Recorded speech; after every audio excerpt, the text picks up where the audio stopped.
napansin ko lang po, noong dibo po niya, kasi ang request ko, gusto ko talaga, ang pinaka-cover niya ay red. Tapos, basta red lahat. Kung mapapasin nyo, nung dibo po niya, red lahat ang request ko. Yun nga po ang paborito kong kulay. Yan. Ngayon po, red and yellow.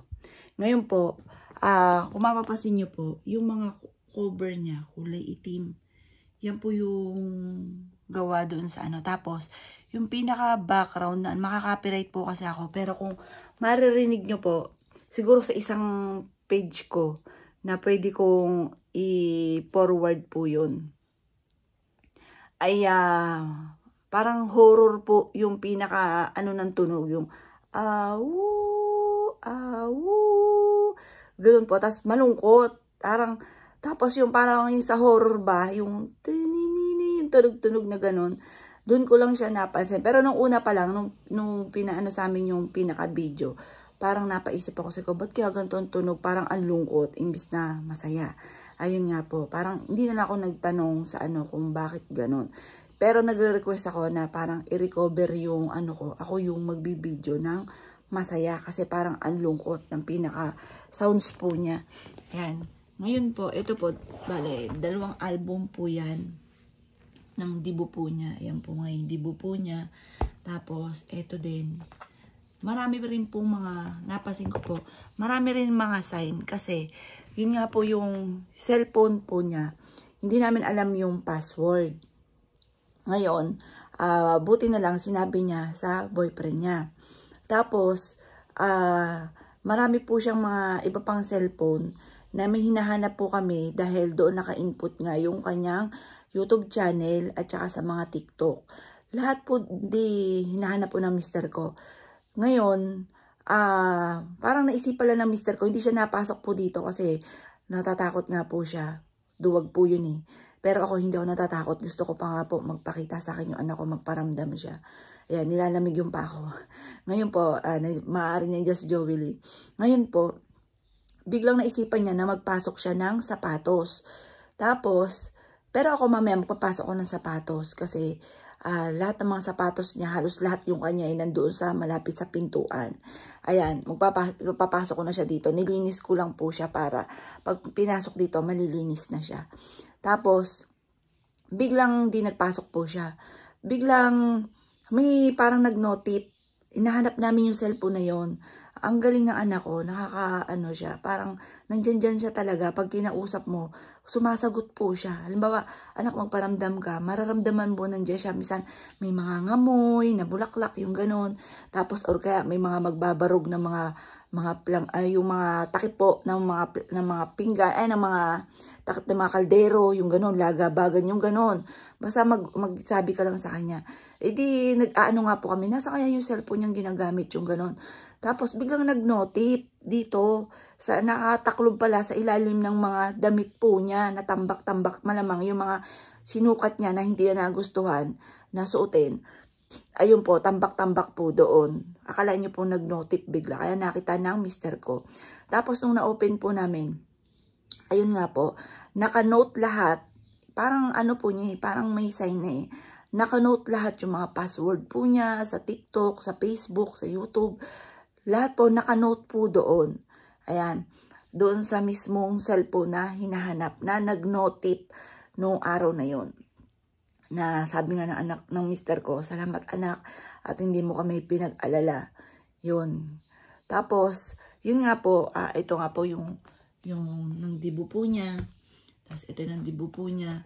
Kung mapapasin nyo, ang ano po talaga namin, kulay red. Yan. Red talaga. Yan, pinaka-lining lang niya red, pero yung pinaka-cover po niya ay black. Yan, kasi yun daw talaga ang kanilang cover. Tapos, ito po, yung pinaka-dumating na hindi kayang tignan ng mister ko. Ayaw daw po niyang tignan. Yan, siguro i-slide ko na lang kasi hindi ko rin alam kung ano to, kung pwede itong ipakita sa ano. Yan. Yan nga po nung kasalukuyang ano po niya. Yan, burol po niya. Yan yung mga taong bumisita. Yan yung boyfriend po niya. Yan. mga kapitbahay namin, mga kaibigan, classmate niya. Ayan po.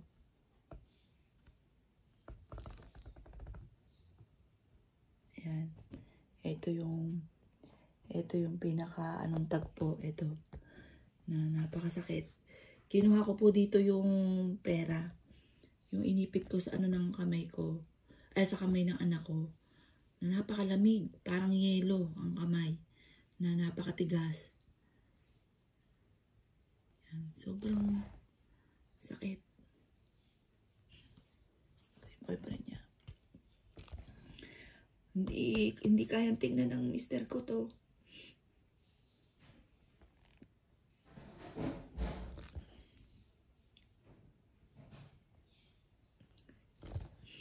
Pero ako, gusto ko nga, lagi siya nandyan eh.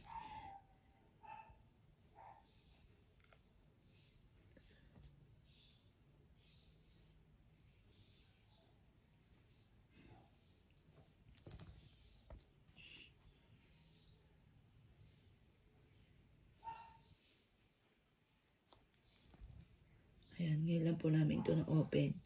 Kasi,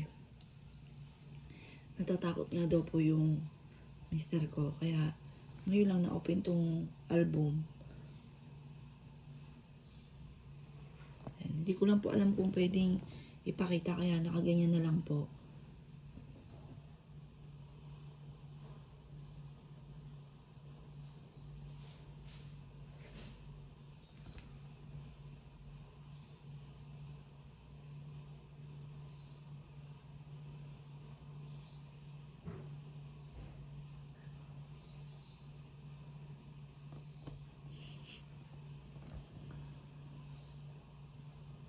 Tapos, ito yung pinakatagpo na napakasakit. Ang lamig-lamig niya. Mantala parehas kami, mainit yung kamay.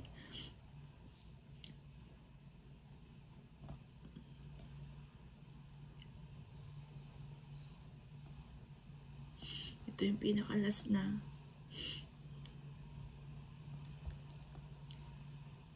Ayan, tapos ito na nga po siya.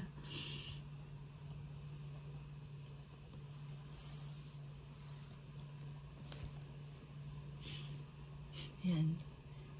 If we live for the Lord. And if we die for the Lord. Therefore, wherever we live or die, we belong to God.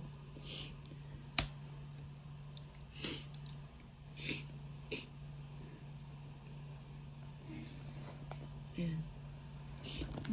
Mahirap pong tanggapin. Ito yung album niya ng Dibo. May album din po siya nung 1 year old po siya. Ayan.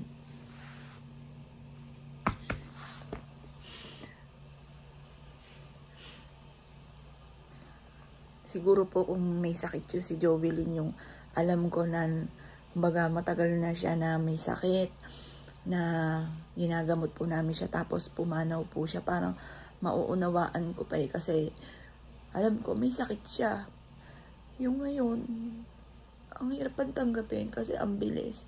Pero marami akong mga bossing na nagpatotoo na sila po, nakaranas din po ng ganun, na 20-year-old daw po yung anak po ni Ma'am Marites Florida. Tapos, yung si Ma'am, 15 years old. Tapos, yung isa, parang 27. Madami po, maraming nakaranas din ng ganito na bigla na mga hindi inaasahan. Meron nga din po yung kwento po nung boyfriend po ng anak ko na ano ata to sa call center, parang binangungot lang daw po ata, parang napaihi po siya. Tapos, parang sumagot pa. Tapos, maya-maya, wala na.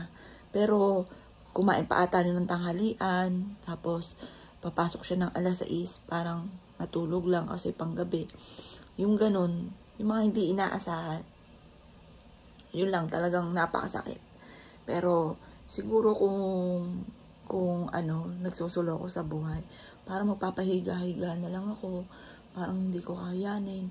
Pero dahil sa may anak pa ako at may mister ako, kaya kailangan ko mas maging matatag.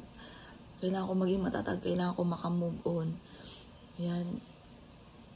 Kaya naisipan ko nga pong magpaayos ng buhok. Parang ito yung magiging ano ko na parang gagawin ko libangan, yung mga ganun ba. Basta yung kaya lang na ating budget. Ayan. Tapos mas magiging masipag, mas magiging bantay sa anak kong bunso. Bantay naman po talaga kami. Bantay po kami kahit sa, yun nga lang, bigay todo nung una. Nung una, bigay todo talaga sa pagkain. Ako, isa rin ako sa napakatakaw. Ang mga tinitira po namin, mga eat all you can, mga Vikings, Yaki Mix. Tapos basta yung mga iba pang ano nila ng parang company rin nila na Vikings din yung may-ari ng eat all you can. Yung gano'n, yung magkakatabi po sila pero Vikings din pala pero eat all you can. Parang halos lahat itinatry namin sa pagkain. Basta mahilig po kami dalawa ni Joey sa pagkain. Nasaksihan po yan ng kanyang boyfriend. Kami yung talagang tandem sa pagkain.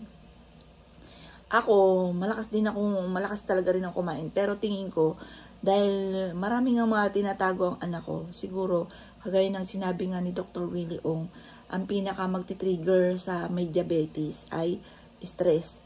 At ang tingin ko, isa rin yung stress ang pinaka, kasi malakas din ako kumain parehas kami. Pero yung sa akin, medyo mababa kaysa sa kanya. Pero hindi ko rin alam pa yung komplikasyon kasi parang sa Friday ko pa magpapa-check up yung result. Nagpa-check na rin ako, pakuha na ako ng mga dugo, mga x-ray, mga yun, CT scan, yung mga ganyan. Pero sa Friday pa po malalaman. Ayan, pero yung sa mga kapatid ko, kasi dinamay ko po sila, pati si Candy, yung sa ECG nila, normal. Yung sa akin, parang hindi nakalagay normal, kasi sa kanila nakalagay normal. Yun sa akin, parang may left, hindi ko naintindihan yung nakasulat Basta walang normal na nakalagay. Nakinabahan ako kasi si Joelyn nga po, cardiac arrest, ang isa sa mga kinamatay po niya. Komplikasyon sa puso at saka sa kidney. Yun po yung komplikasyon po niya. Ako dati may problema din ako sa pagwiwi. Talagang mapalad nga po at nagkaroon kami ng aircon. Kasi ako po yung tipo na hindi kami laki sa yaman, pero pagka napakainit, nagkaka-UTI po agad ako, yung ganon. Kaya maswerte nga po at nagkaroon ng aircon. Kasi nung nagkaroon ng aircon, basta inom lang ako ng ilom ng tubig, hindi siya nag-aano yung UTI ko. Dalaga pa po ako gano'n na ano rin ako kasi baka si Jolene sa akin siya namana. Kaso lang lumala yung kanya. Kasi maaaring may additional pa na stress. Hindi namin akalain na may stress siya pinagdadaanan. Kasi akala ko, ako lang yung, kasi sa amin, ako yung nag-aano sa amin, nag-iisip ng lahat. Ang mister ko, suporta po yan. Marga, inuutosan ko, daddy, bumili ka ng ganito, yung ganon. Yan. Pero ako yung lahat. Yung mga anak ko, hindi ko para paproblemahin. Hindi ko sila pinapaproblema. Kaya nag-ano ko sa anak ko, bakit naghanap siya ng problema? Bakit nag-isip siya ng problema? Bakit nag-isip siya ng problema ng ibang tao? Bakit siya sumalo ng problema ng ibang tao? At saka bakit ang bata pa po niya, sinabi nga niya sa video na 18 pa lang siya, parang hindi pa na nasa isipan niyang pag-aasawa. Pero yung ginawa niya, hindi rin gawain nyo ng ganong edad pa lamang.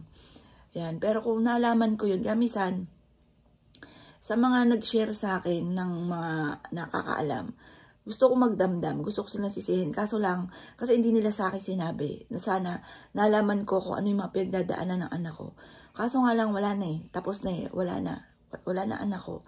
Kaya hindi na rin ako nagalit, parang tapos na rin naman, wala nang mahihita, hindi na mababalik yung buhay ng anak ko. Pero kung mababalik ang buhay ng anak ko, magagalit talaga ako.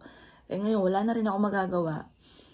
Ngayon ko lang nalaman. Kasi alam ng anak ko, magagalit ako, kaya itinago niya sa akin. Kasi syempre, sino mang magulang ang papayag na ginagano ng anak? At saka dati kasi alam ko na nag-post na nga po ako dati na andayin pa sana ng anak ko na pinablatter na nga po namin na akala ko tapos na kasi pinadelete ko yung mga picture, tapos inaasahan ko na nga ako siya sa akin na wala na sila, tapos ang dami pa pala mga istorya na hindi namin nalalaman. Kaya alam ko na dahil parehas kaming malakas kumain ng anak ko, Kaya ang masyadong nag-trigger sa anak ko ng lumalayan dahil sa stress, sa marami niyang mga pinagdadaan ng pagsubok. Ngayon, nakapagpayo ng kapatid ko sa akin, yung kapatid kong panganay, sabi niya sa akin, at least ngayon hindi na siya mahirapan, hindi na siya mamumblema, kasama na siya ni Lord, yung mga ganon.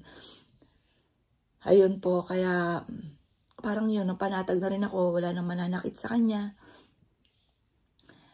Yan. Kumbaga, siguro hanggang ganun na lang talaga siya. Wala rin naman ako magagawa kahit magmukmuk ako. Ayan po. Tapos dito, iwanan ko na dito yung kanyang mga album. Marami pa po siyang mga album. Hindi ko pa lang nadadala dito dahil marami pa rin po akong ginagawa. Siguro uunti-untiin ko po siya. Pati yung gamit po niya, may nakapagsabi rin sa akin na hindi ko pa pwedeng galawin dahil daw po wala pang 40 days. Sa December 6 pa ang ika 40 days po niya.